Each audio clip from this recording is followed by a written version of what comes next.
Bonjour docteur, Bonjour. je viens vous voir parce que j'ai mal au genou.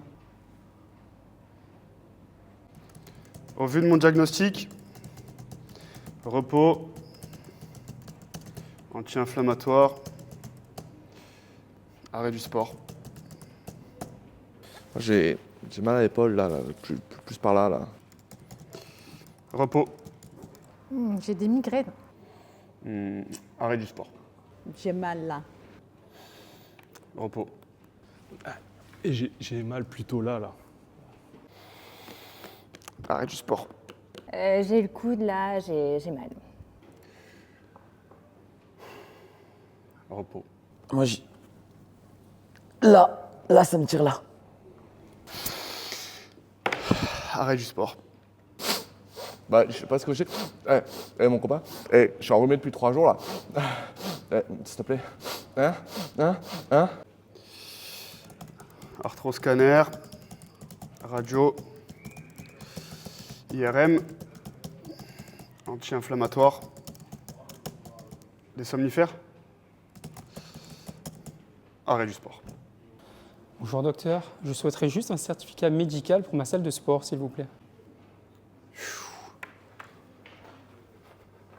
Bonjour à tous, aujourd'hui on va mettre en PLS, oui je sais c'est vraiment la période, les médecins qui vous disent « Ouh là là, vous avez une tendinopathie, ouh là là, canapé, repos total, on attend, quoi vous avez 47 ans, vous faites du sport, vous avez une tendinopathie, ouh là là, arthroscanner, opération ». Oui, nos clients ont déjà vécu ça. Donc aujourd'hui, il est temps de vous expliquer pourquoi c'est complètement idiot et pourquoi on peut avoir 8 ans d'études, voire plus, et dire des inepties totales sur le sujet. Go!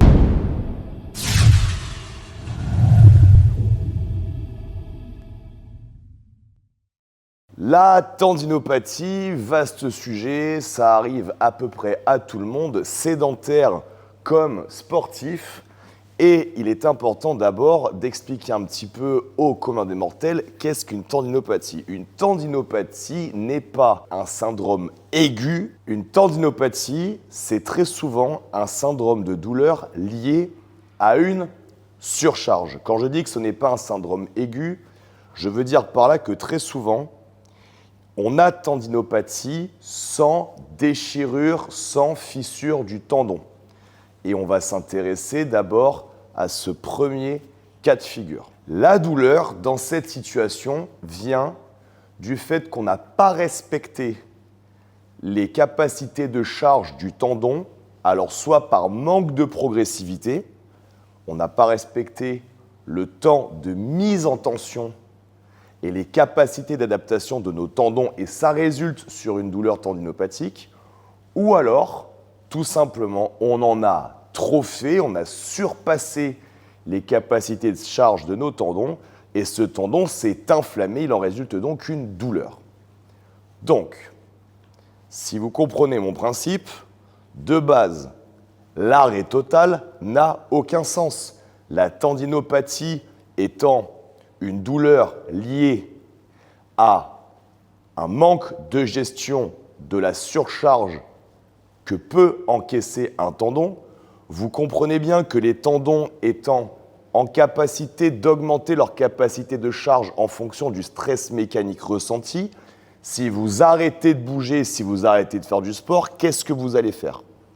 Eh bien, vous allez simplement diminuer la capacité de charge de votre tendon.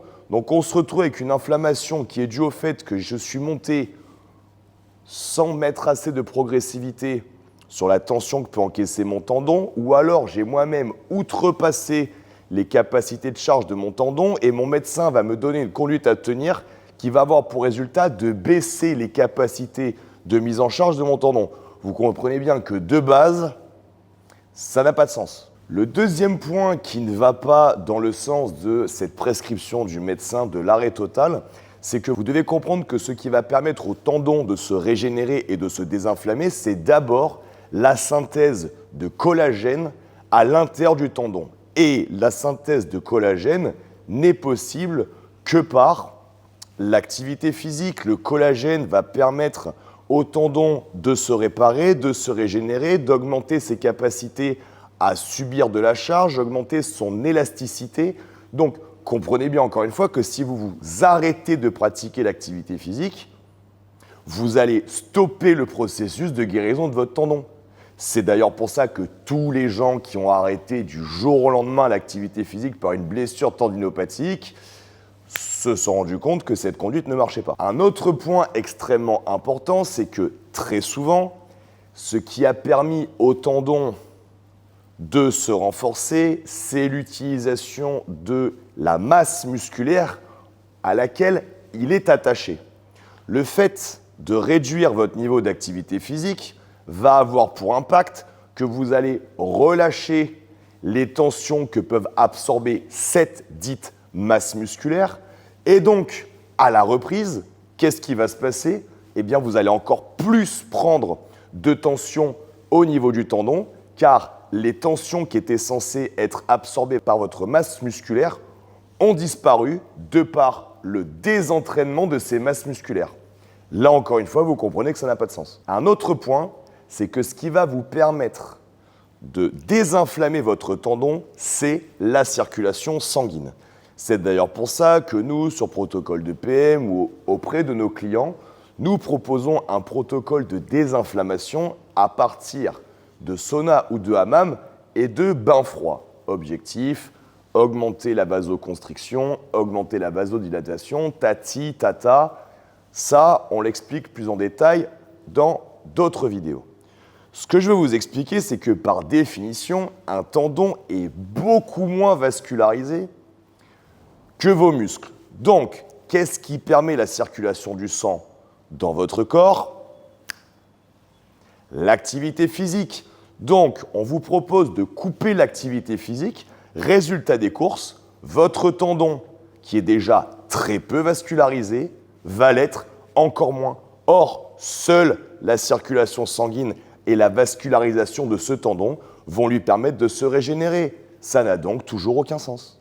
Un autre point, c'est que lorsque vous allez arrêter l'activité physique, si on sort de l'échelle micro du tendon et que on se concentre à une échelle plutôt macro sur l'ensemble de votre corps, le fait d'arrêter complètement l'activité physique va poser d'autres problèmes.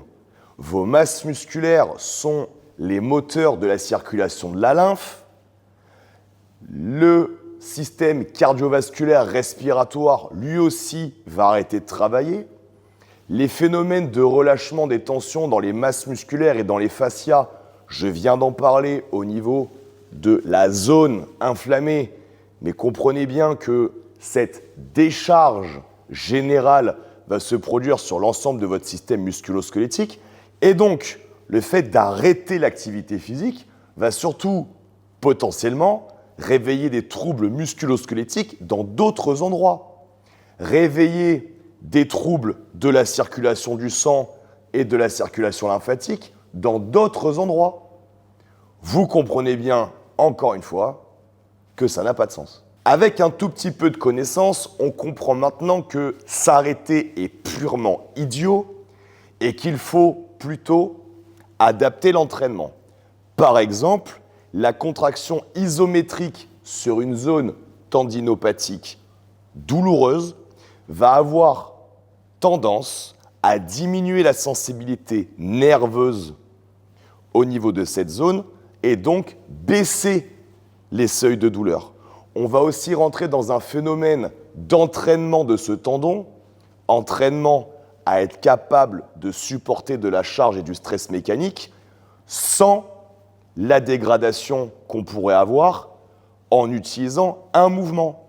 Donc, il y a des solutions et des adaptations possibles en termes d'entraînement physique, mais encore une fois, j'aimerais connaître quel est le volume d'enseignement en fac de médecine sur l'activité physique auprès des médecins. Vous avez une palanquée de gens avec des diplômes, en voulez-vous, en voilà, qui vous sortent des inepties. Non, vous n'irez absolument pas mieux en arrêtant l'activité physique parce que vous avez une tendinopathie. Vous avez une tendinopathie au niveau des deltoïdes antérieurs, vous avez un problème de mobilité, vous vous êtes entraîné de manière trop acharnée, allez voir vos coachs, adaptez l'entraînement. Mais si vous arrêtez de bosser complètement vos épaules parce que vous avez une tendinopathie à l'épaule, vous allez vous exposer à des problèmes beaucoup plus importants.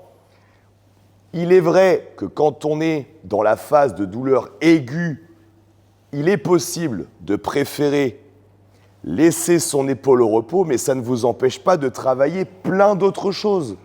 Et je répète, cette phase de douleur aiguë va s'estomper avec le travail sur des bonnes filières de contraction, sur de l'isométrie, sur du très haut tempo, sur de l'excentrique. Vous avez des kinés qui font très bien leur travail sur le sujet. Vous avez des coachs sportifs qui se sont formés, que ça soit auprès de nous ou auprès d'autres organismes, et qui font très bien leur travail. Mais l'argument, oui, mon médecin m'a dit, parce que vous comprenez, lui, il a un bac plus 8 ou un bac plus 10, n'est pas un argument valable. C'est ce qu'on appelle un biais d'autorité. Et aujourd'hui, vous avez le corps médical qui utilise régulièrement des biais d'autorité pour vous imposer des insanités. Vous avez le corps politique qui vous explique que parce que eux, ils sont politiciens, eux, ils ont fait l'ENA, eux, ils ont fait des grandes écoles, ils sont capables de vous expliquer que vous pensez mal. Il est temps que cela cesse. Ce vlog est maintenant terminé. J'espère qu'il vous a plu. Tu commentes, tu likes, tu partages. Tu envoies cette vidéo à tous les gens qui t'ont expliqué que ta tendinopathie nécessitait un repos total, un arthroscanner, une radio. Oui, on a des médecins qui vous demandent de faire des radios pour aller voir des tendinopathies. Ça n'a absolument aucun sens. Vous prenez des rayons pour rien. On vit dans South Park. Sur ce plan-là, on vit dans une sitcom. C'est pas possible qu'on continue à tolérer et à accepter ça. Alors vous prenez cette vidéo, si vous êtes coach et que vos clients vous expliquent qu'il faut qu'ils arrêtent leur cotisation parce que leur médecin leur a dit d'arrêter le sport, vous prenez cette vidéo et vous leur envoyez, vous rejoignez le combat où Hero Athlétique travaille pour vous et on va faire cesser les médiocres d'avoir la parole. Je vous aime, rejoignez le combat. Bye bye.